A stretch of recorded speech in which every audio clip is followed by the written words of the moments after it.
Haifa বন্দরে Iraq এবং ইয়েমেনের যৌথ হামলায় ইসরায়েল ও তার মিত্রদের জন্য বার্তা। ইয়েমেনের জনপ্রিয় আনসারুল্লাহ আন্দোলনের নেতৃত্বাধীন সরকারের সশস্ত্র বাহিনী ও ইরাকের ইসলামী প্রতিরোধ যোদ্ধারা অধিকৃত ফিলিস্তিনিদের ভূমধ্যসাগর সংলগ্ন হাইফা বন্দরে ইসরায়েল বিরোধী দুইটি যৌথ অভিযান চালিয়েছে। এই যৌথ অভিযানে বেশ কয়েকটি ড্রোন ব্যবহার করা হয়েছে। গাজার রাফা শহরের সাম্প্রতিক ইসরায়েলি গণহত্যার জবাবে এই সব হামলা চালিয়েছে ইয়েমেন এবং ইরাকের প্রতিরোধ যোদ্ধারা। গাজার উপর ইসরায়েলি আগ্রাসন ও অবরোধ তুলে না নেওয়া পর্যন্ত এই ধরনের আরও যৌথ অভিযান চালানো হবে বলে এই সম্মিলিত প্রতিরোধ সূত্র হুঁশিয়ারি দিয়েছে। এই দুটি অভিযান রণাঙ্গনে ইসরায়েল বিরোধী প্রতিরোধ ফ্রন্টের ঐক্য এবং সমন্বয়ের এবং তাদের বহুমুখী বা বিচিত্রময় হামলার চমৎকার দৃষ্টান্ত। অধিকৃত ফিলিস্তিনিদের সঙ্গে ইরাক এবং ইয়েমেনের অভিন্ন স্থল সীমান্ত নেই, যেমনটি রয়েছে ফিলিস্তিনি, লেবাননি এবং সিরীয় প্রতিরোধ যোদ্ধাদের। তাই সাগর এবং আকাশপথে ইসরায়েলের গুরুত্বপূর্ণ লক্ষ্যবস্তুতে আক্রমণ তথা ড্রোন এবং ক্ষেপণাস্ত্র হামলায় আপাতত তাদের কর্মপন্থা। এসব হামলা বা প্রতিরোধ না থাকলে ইসরায়েল গাজার মুসলিম ফিলিস্তিনিদের উপর হামলা আরও তীব্র করত এবং গাজায় যুদ্ধের আরও বিস্তার ঘটিয়ে এতদিনে গাজাবাসীকে মিশরের সিনাইয়ের দিকে চলে যেতে বাধ্য করার পদক্ষেপ নিত। অপ্রচলিত এবং গেরিলা যুদ্ধের নানা কৌশল প্রয়োগ করে ইসরায়েল ও তার মিত্রদের, বিশেষ করে মার্কিন সরকারের প্রথাগত বাহিনীর উপর হামলার নীতি তথা আগ্রাসী চক্রের নানা দুর্বলতা শনাক্ত করে স্থান ও সময় আর পরিস্থিতির আলোকে পর্যায়ক্রমে প্রতিরোধমূলক হামলা জোরদারের নীতি বেশ গুরুত্বপূর্ণ। ইসরায়েলি অপরাধযোগ্য তীব্রতর হওয়ার প্রেক্ষাপটে পাল্টা ব্যবস্থার এই কৌশল বেশ কার্যকর হতে পারে। এছাড়াও অন্যান্য ব্যবস্থা এবং ব্যাপক ও সর্বাত্মক যুদ্ধ শুরু করারও অবকাশ তথা সুযোগ রয়েছে। ইসরায়েলি লক্ষ্যবস্তুগুলোতে ক্ষেপণাস্ত্র এবং ড্রোন হামলা চালানোর পাশাপাশি ইসরায়েলগামী ও ইসরায়েল সম্পর্কিত এবং ইসরায়েলের মিত্র ইঙ্গো মার্কিন শক্তির জাহাজগুলোতে হামলা চালিয়েই ইয়েমেন প্রতিরোধ অক্ষের অন্যতম প্রধান বা সবচেয়ে গুরুত্বপূর্ণ শক্তিতে পরিণত হয়েছে। 7 জিম্মিকে মুক্ত করতে 36,000 ফিলিস্তিনিকে হত্যা করেছে ইসরায়েল।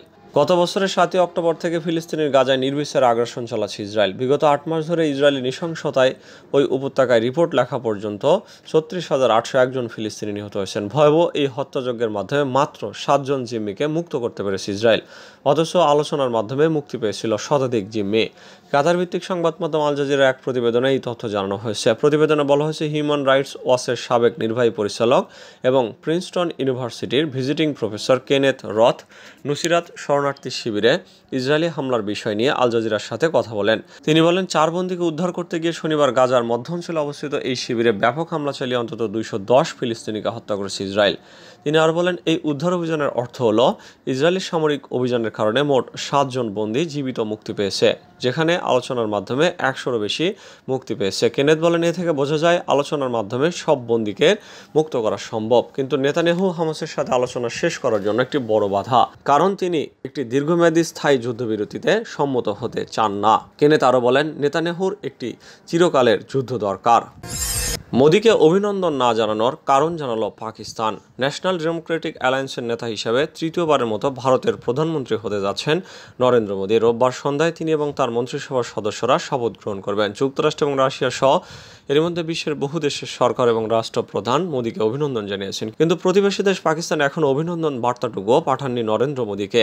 পাকিস্তান কেন এখনও ভারতের নতুন সরকার বা নরেন্দ্র মোদীকে অভিনন্দন জানায়নি, এ নিয়ে যখন আলোচনার জন্ম দিয়েছে, এতে মুখ খুলল ইসলামাবাদ। ভারতীয় সংবাদ মাধ্যম এনডিটিভির এক প্রতিবেদনে বলা হয়, পাকিস্তানের পররাষ্ট্র মন্ত্রণালয়ের মুখপাত্র মুমতাজ জহুরা বালোচ শনিবার সংবাদ মাধ্যমের সঙ্গে কথা বলার সময় বলেন, আমরা ভারতের নির্বাচনী প্রক্রিয়া নিয়ে কোনো মন্তব্য করতে চাই না, তবে ভারতের সঙ্গে সহযোগিতাপূর্ণ সম্পর্ক বজায় রাখতে ইচ্ছুক। আলোচনার মাধ্যমে বিরোধের সমাধান করতে চাই। কিন্তু যদি সত্যিই সৌহার্দ্যপূর্ণ সম্পর্ক বজায় রাখতেই চায় পাকিস্তান, তাহলে মোদীকে অভিনন্দন জানালো না কেন? পাকিস্তানের পররাষ্ট্র দপ্তরের মুখপাত্র মুমতাজের কাছে জানতে চাওয়া হয় এই বিষয়ে। তখন তিনি বলেন, দেশের নেতৃত্ব কে দেবেন সে বিষয়ে সিদ্ধান্ত নেওয়া ভারতীয় নাগরিকদের অধিকার, তাই ভারতের নির্বাচনী প্রক্রিয়া সম্পর্কে কোনো মন্তব্য করতে চায় না। যেহেতু নতুন সরকার আনুষ্ঠানিকভাবে শপথ নেয়নি, তাই ভারতীয় প্রধানমন্ত্রীকে অভিনন্দন জানানোর বিষয়ে কথা বলার এখন কোনো মানে নেই। এবার ইসরায়েলে কয়লা রপ্তানি স্থগিতের ঘোষণা কলম্বিয়ার। লাতিন আমেরিকার দেশ কলম্বিয়ার প্রেসিডেন্ট গুস্তাভো পেট্রো গাজা যুদ্ধের জেরে ইসরায়েলে কয়লা রপ্তানি স্থগিতের ঘোষণা দিয়েছেন। শনিবার তিনি এই ঘোষণা দেন। বার্তা সংস্থা এপি এক প্রতিবেদনে জানিয়েছে, সামাজিক প্ল্যাটফর্ম এক্সে দেওয়া ঘোষণায় পেট্রো জানান, একসময়ের ঘনিষ্ঠ সামরিক এবং বাণিজ্যিক মিত্র ইসরায়েলের সঙ্গে সাম্প্রতিক সম্পর্ক খারাপ হওয়ার ধারাবাহিকতায় এই সিদ্ধান্ত নিয়েছে কলম্বিয়া। তিনি এক্সে লিখেছেন, গাজায় যখন গণহত্যা বন্ধ হবে তখনই ফের কয়লা রপ্তানি শুরু হবে। পেট্রো একটি খসড়া ডিক্রিও পোস্ট করে বলেছেন, ইসরায়েলকে গাজা উপত্যকা থেকে সৈন্য প্রত্যাহারের যে আদেশ সম্প্রতি দিয়েছেন আন্তর্জাতিক আদালত, সেটা যদি নেতানিয়াহু সরকার মেনে নেয়, কেবল তখনই আবার শুরু হবে কয়লা রপ্তানি।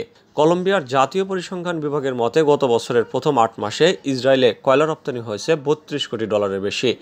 এটি দেশের সামগ্রিক কয়লা রপ্তানির একটি ছোট অংশ, যেখানে 2023 সালে কলম্বিয়ার কয়লা রপ্তানির পরিমাণ ছিল $900 কোটি বেশি। আমেরিকান জার্নাল ফর ট্রান্সপোর্টেশনের তথ্য অনুসারে ইসরায়েল তার 50% বেশি কয়লা কলম্বিয়া থেকে আমদানি করে এবং এর বেশিরভাগই ব্যবহৃত হয় বিদ্যুৎ কেন্দ্রগুলোর জন্য।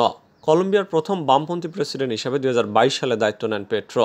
গাজায় গণহত্যা চালানো সরকারের সঙ্গে সম্পর্ক বজায় রাখতে পারবেন না, এমনটি জানিয়ে তিনি গত মাসে ইসরায়েলের সঙ্গে কলম্বিয়ার কূটনৈতিক সম্পর্ক ছিন্ন করেন। পুতিন ইউক্রেনে থেমে থাকবেন না, হুঁশিয়ারি বাইডেনের। 2022 সালে ফেব্রুয়ারি মাসে ইউক্রেনের সর্বাত্মক আগ্রাসন শুরু করে রাশিয়া। এরপর 2 বছরের বেশি সময় ধরে এই সংঘাত চলছে। হাজারো মানুষের প্রাণহানি হলেও সংঘাত বন্ধের কোনো আভাস নেই। এমন অবস্থায় মার্কিন প্রেসিডেন্ট জো বাইডেন হুঁশিয়ারি উচ্চারণ করে বলেছেন, পুতিন কেবল ইউক্রেনে থেমে থাকবেন না। অন্যদিকে রুশ আগ্রাসনের বিরুদ্ধে চলমান লড়াইয়ে ইউক্রেনকে সমর্থন অব্যাহত রাখার কথা পুনর্ব্যক্ত করেছে যুক্তরাষ্ট্র ও ফ্রান্স। রোববার এক প্রতিবেদনে এই তথ্য জানিয়েছে সংবাদ মাধ্যম আল জাজিরা। প্রতিবেদনে বলা হয়েছে, ফ্রান্সের রাজধানীতে অনুষ্ঠিত এক বৈঠকে রাশিয়ার বিরুদ্ধে যুদ্ধে ইউক্রেনের প্রতি সমর্থন পুনর্ব্যক্ত করেছে যুক্তরাষ্ট্র এবং ফ্রান্স। শনিবার প্যারিসের প্রেসিডেন্সিয়াল এলিসি প্যালেসে এক যৌথ সংবাদ সম্মেলনে বক্তব্য রাখেন মার্কিন প্রেসিডেন্ট বাইডেন এবং ফরাসি প্রেসিডেন্ট ইমানুয়েল ম্যাক্রো। সেখানে বাইডেন সতর্ক করে বলেন, ভ্লাদিমির পুতিন ইউক্রেনে থেমে থাকবেন না। অপরদিকে ইউরোপের প্রতি প্রেসিডেন্ট জো বাইডেনের বিশ্বস্ততাকে স্বাগত জানিয়েছেন ফরাসি প্রেসিডেন্ট ইমানুয়েল ম্যাক্রো। ফ্রান্সের নিজের রাষ্ট্রীয় সফরের সময় বাইডেন বলেন, সমস্ত ইউরোপ হুমকির সম্মুখীন হবে, আমরা এটি হতে দেব না। যুক্তরাষ্ট্র ইউক্রেনের পাশে দৃঢ়ভাবে দাঁড়িয়ে আছে। আমি আবারও বলছি, আমরা ইউক্রেনকে ফেলে চলে যাব না। নুসাইরাত শিবিরে গণহত্যা চালাতে মার্কিন নির্মিত ঘাট ব্যবহার করছে ইসরায়েল। ফিলিস্তিনের অবরুদ্ধ উপত্যকায় নুসাইরাত শরণার্থী শিবিরে গণহত্যা চালানোর সময় গাজার উপকূলে মার্কিন নির্মিত সামুদ্রিক ঘাঁটি ব্যবহার করেছে ইহুদিবাদী ইসরায়েলের বর্বর বাহিনী। গাজা উপত্যকায় ত্রাণ কার্যক্রম পরিচালনার কথা বলে কিছুদিন আগে মার্কিন সামরিক বাহিনী এই ঘাঁটি নির্মাণ করেছিল। দখলদার ইহুদিবাদী সেনারা গতকাল গাজার দেইর আল বালা এবং নুসাইরাত এলাকায় ভয়াবহ তাণ্ডব চালায়। তাদের গণহত্যামূলক অভিযানে নিরপরাধ নারী এবং শিশুসহ অন্তত 210 ফিলিস্তিনি শহীদ এবং 4 শতাধিক মানুষ আহত হন।